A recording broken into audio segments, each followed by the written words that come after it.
You have never been bitten by a spider. You have never fallen from a great height. You have never drowned. And yet the moment you encounter any one of these things, your body doesn't hesitate. Your heart hammers, your breath collapses, your hands shake with a terror so deep and so ancient it feels like it belongs to someone else. Because according to a growing body of scientific evidence, it does. For decades, psychology told us we were born blank, a clean slate, that our fears were learned, shaped by personal experience and environment. It was a comforting idea, logical, tidy. It was also wrong. Dr. Arne Öhman, a psychologist at the Karolinska Institute in Stockholm, Sweden, dedicated 4 decades to one of the most extensive research programs into the biology of human fear ever conducted. In study after published study, from his landmark 1994 work in the Journal of Abnormal Psychology to his 2004 PET brain imaging research, he ran the same devastating experiment. He took people with phobias of snakes and spiders. He flashed images of those animals so briefly that conscious recognition was impossible. Masked images, gone before the mind could register what it had seen. And the bodies of those subjects still responded. Skin conductance spiked, stress responses triggered before awareness had even formed a complete thought. As Öhman's own research concluded, evolution had pre-wired certain threat responses directly into the mammalian brain. The fear was already there, loaded and waiting, before a single bad experience could have taught it. But loaded by what, and planted when? The answer may lie not in your mind, but in your molecules, buried within the architecture of your DNA, not in the sequence of your genes, but in the chemical instructions layered on top of them. Scientists are finding something that is forcing a complete rethink of the boundary between personal history and biological inheritance. These chemical markers, called epigenetic tags, do not alter your genetic code. They do something far more unsettling. They control which parts of that code get switched on, which fears get amplified, which alarm systems stay permanently wired to high alert, and they can be passed from parent to child, from grandparent to grandchild, across generations that never shared a single lived experience, but shares something deeper, a biological memory encoded into the chemistry of survival itself. Dr. Rachel Yehuda, a pioneer in trauma biology at the Icahn School of Medicine at Mount Sinai in New York, spent years studying Holocaust survivors and their adult children. What she found, published in Biological Psychiatry in 2016, challenged assumptions that had shaped psychology for nearly a century. She tested blood samples from 32 survivors and 22 of their adult children, looking for methylation changes at a specific site within a stress-regulating gene called FKBP5. The results were unlike anything the field had seen before.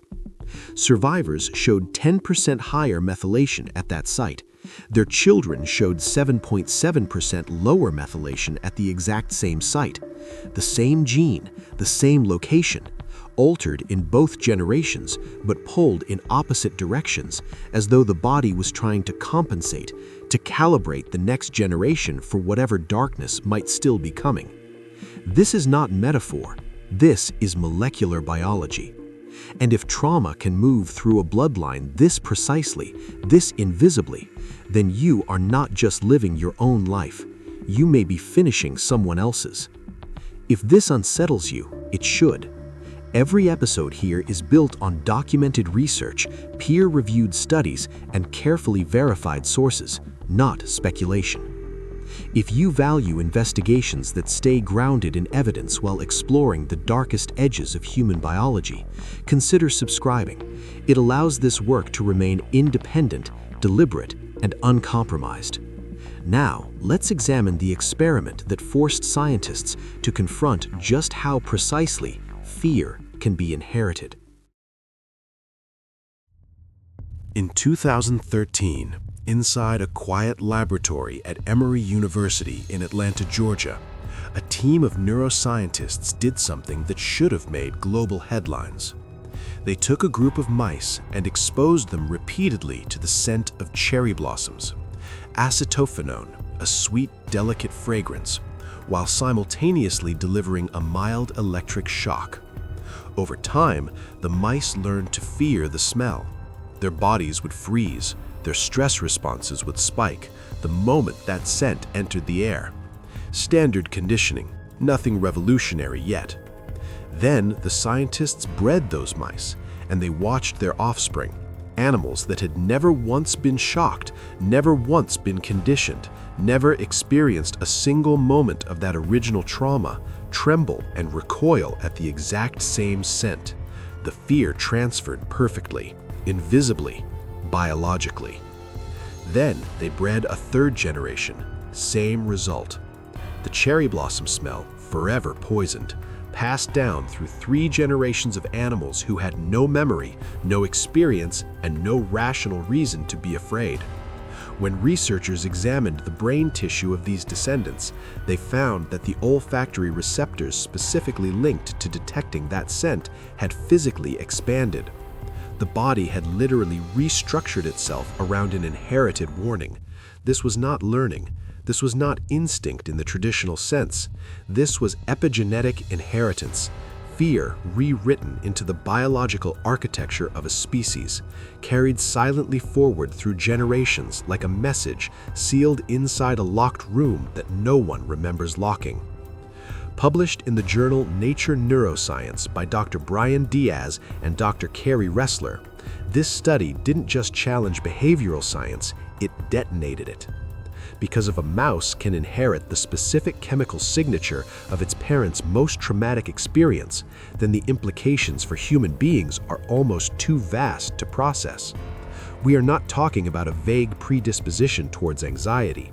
We are talking about precision, specificity, a biological filing system so accurate that it can tag a single scent, a single category of threat, and ensure that every subsequent generation arrives in the world preloaded with that exact warning already active in their nervous system. The mechanism behind this is a process called DNA methylation. Environmental stress, prolonged fear, starvation, violence, extreme grief causes methyl groups to physically attach to specific points along the DNA strand. These tags don't rewrite the gene, they silence it or amplify it, essentially dimming or brightening specific biological functions. And critically, research now confirms that these methylation patterns can survive the reproductive process, passing through sperm and egg cells into the next generation with disturbing fidelity. Your body is not just the product of what happened to you. It is the product of what happened to people you may never have met, in places you have never been, during events so distant they feel like history, not biology. The real question isn't how far back these inherited scars go. It's whether one is firing right now inside you, and whether you'd even know it if it was. In the winter of 1944, the Nazi regime cut off food supplies to the occupied Netherlands. For 8 brutal months, over 4 million Dutch civilians survived on rations that collapsed to as few as 400 calories a day. People boiled tulip bulbs, they ate grass, they walked for weeks across frozen countryside, pushing broken bicycles, bartering jewelry for a single potato. Children watched their parents waste away in real time. By the time Allied forces broke through in May 1945, more than 22,000 people had died. The survivors called it the Hunger Winter, literally the Hunger Winter.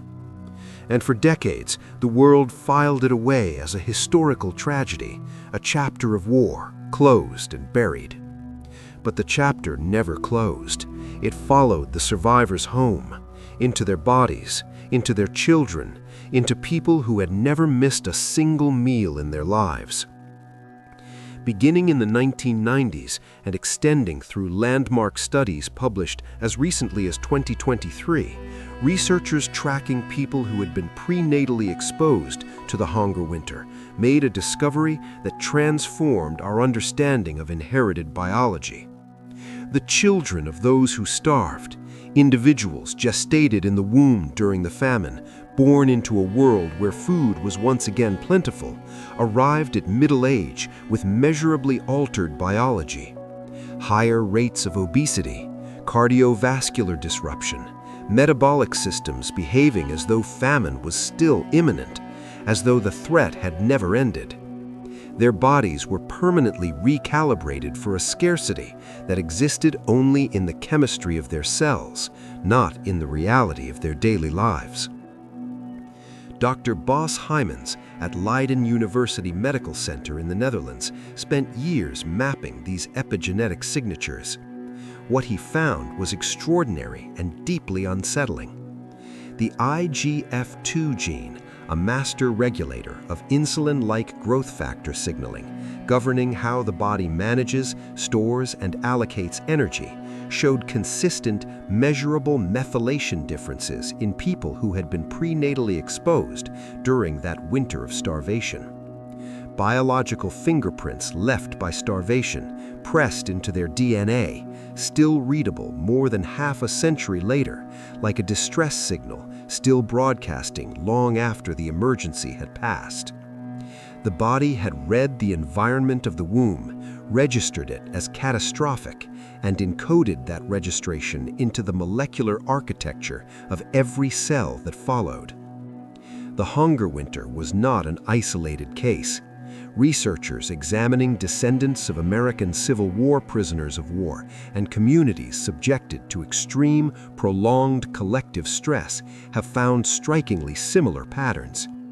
Dysregulated stress hormones, heightened threat sensitivity, cardiovascular and metabolic profiles that map with biological specificity onto the environments their forebears endured, not in vague, generalized ways, but with a molecular consistency that continues to reshape how science defines the line between inherited history and personal biology. This means that the irrational fears gripping millions of people today, the claustrophobia with no origin story, the social anxiety with no triggering event, the inexplicable dread that descends without warning in the middle of an ordinary afternoon, may not be psychological mysteries at all. They may be receipts, biological receipts from catastrophes your family survived long before you existed. Your nervous system may be running a threat assessment coded not by your own life, but by the lives that came before you, in eras you never saw. And if that is true, then the most disturbing question of all still has no answer. Why can't you turn it off? Picture this. You are standing in a packed subway car during morning rush hour. Strangers pressed against you from every side. The air is stale and close. The walls are inches from your shoulders. And suddenly, without warning, without any logical threat in sight, your body detonates. Heart surging, vision narrowing, breath coming in short, shallow pulls. Your hands go cold, your chest locks. Every biological alarm system you possess fires simultaneously, and your rational mind stands completely helpless, watching, unable to explain a single second of what is happening to you. You are not in danger. You know you are not in danger, and yet your body is absolutely certain that you are about to die. This is not weakness. This is not a malfunction. Your brain is not broken. It is outdated. The concept of evolutionary mismatch, the collision between ancient biological wiring and the environments of modern human life, has become one of the most urgent frameworks in contemporary psychiatry. Dr. Randolph Nesse, a physician, scientist, and founder of the field of evolutionary medicine at Arizona State University's Center for Evolution and Medicine, spent decades developing this framework. In his landmark book, 2019, Good Reasons for Bad Feelings, he makes an argument both elegant and deeply unsettling. The human nervous system was not designed for subway cars, skyscrapers, open-plan offices, or crowded airport terminals. It was designed for open savanna, dense forest, and a world where predators were real and escape routes were everything. When our ancestors felt enclosed, they were trapped. When they felt watched by many eyes, they were being hunted. When heights loomed above them, the fall could kill them. Every response that feels catastrophically overblown in a modern context was once a flawlessly calibrated survival mechanism. But here is where epigenetic inheritance transforms this from inconvenience into something far more haunting. Many of us are not merely running outdated software, we are running threat responses that were never calibrated to our own lives at all. Responses coded to the specific dangers our ancestors survived, chemically passed forward, arriving in our bodies pre-installed and fully operational before we had ever encountered the world that supposedly triggered them. That's why the fear feels personal, even when it isn't. The amygdala, that almond-shaped cluster of neurons buried deep in the temporal lobe, is the brain's non-negotiable threat processor. It does not consult your rational prefrontal cortex before it acts. It does not ask for context, evidence, or justification. The moment it detects a pattern matching its inherited threat library, it fires. And here is the detail that should stop you cold. Neuroscientist Dr. Joseph Ledoux at New York University spent years mapping what he called the low road of fear processing, the direct neural highway from the sensory thalamus straight to the amygdala, bypassing rational analysis entirely. This subcortical route is 10 times faster than the pathway that produces conscious awareness. 10 times! Your body has already flooded itself with cortisol, dilated your pupils, tensed your muscles, and begun redirecting blood to your limbs before your conscious mind has assembled a single coherent thought about what just happened to you. You are afraid before you know you are afraid. Now layer inherited epigenetic threat signatures onto that system. What you get is something almost incomprehensible. A human being walking through the 21st century carrying fear responses encoded by ancestors who faced entirely different worlds, firing in entirely wrong contexts, with no way to explain themselves and no obvious way to stop. The biological alarm is ancient. The world it was built for no longer exists. And the gap between those two realities is where millions of people suffer silently every single day, trapped inside a body fighting ghosts from centuries they never lived through, screaming warnings in a language their conscious mind was never taught to read. But what if you could finally learn that language? What if the science that uncovered these inherited scars has also found a way to heal them? The scientists who changed everything weren't looking for what they found. They were trying to solve a simpler problem. Why do some trauma patients get better and others don't? Even when the therapy is identical, the diagnosis is the same, and the effort is equal. The answer that emerged didn't just change psychiatry, it cracked open a new definition of what a human being actually is. Dr. Rachel Yehuda and her team at Mount Sinai were among the first researchers to systematically investigate whether targeted therapy could actually alter the epigenetic architecture of PTSD, not just the symptoms, but the biology underneath them.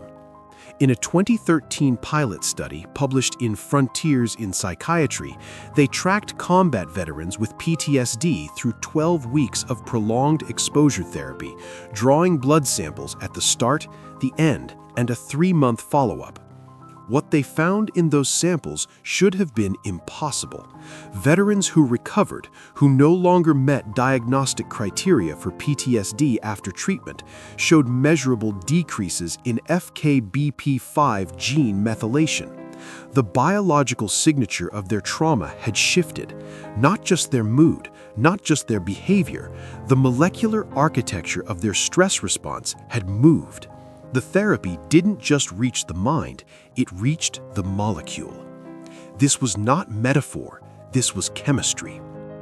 The research has since expanded with accelerating force. A 2023 study published in Translational Psychiatry led by researchers at Bielefeld University and tracking 153 conflict survivors from northern Uganda found that narrative exposure therapy produced significant measurable methylation changes at the NR3C1 gene, the NR3C1 glucocorticoid receptor gene that governs how the human body mounts its most fundamental response to threat. Patients who responded to therapy showed distinct epigenetic changes compared to those who did not. The chemical marks left by catastrophe were not fixed points. They were variables. They moved with healing. And then there is CRISPR, the gene editing technology that has already rewritten medicine's understanding of the possible, has since spawned a new generation of tools more precise than anything its earliest architects imagined. Using a modified dead Cas9 protein, one that locates specific sites in the genome without cutting the DNA strand itself, researchers have demonstrated the ability to selectively alter epigenetic methylation patterns in living human cells with a specificity that was science fiction a decade ago. The ethical terrain this opens is vast and almost entirely unmapped. The possibility of one day removing inherited trauma signatures from the cells that carry life forward so that future generations arrive without the chemical echoes of catastrophes they never experienced is either the most humane act medical science could contemplate or the most presumptuous intrusion into the deepest architecture of what makes us who we are. Scientists, ethicists, and philosophers are not agreed. That argument has barely begun. Because here is what no laboratory will ever fully answer. These fears kept your ancestors alive. The terror of heights prevented fatal falls. The dread of enclosed spaces signaled real entrapment. The hypervigilance born from famine kept families surviving when there was nothing left to eat. If we silence these voices permanently, if we scrub the molecular memory of every catastrophe your bloodline survived, what else do we erase? What warning, what instinct, what irreplaceable signal vanishes with it?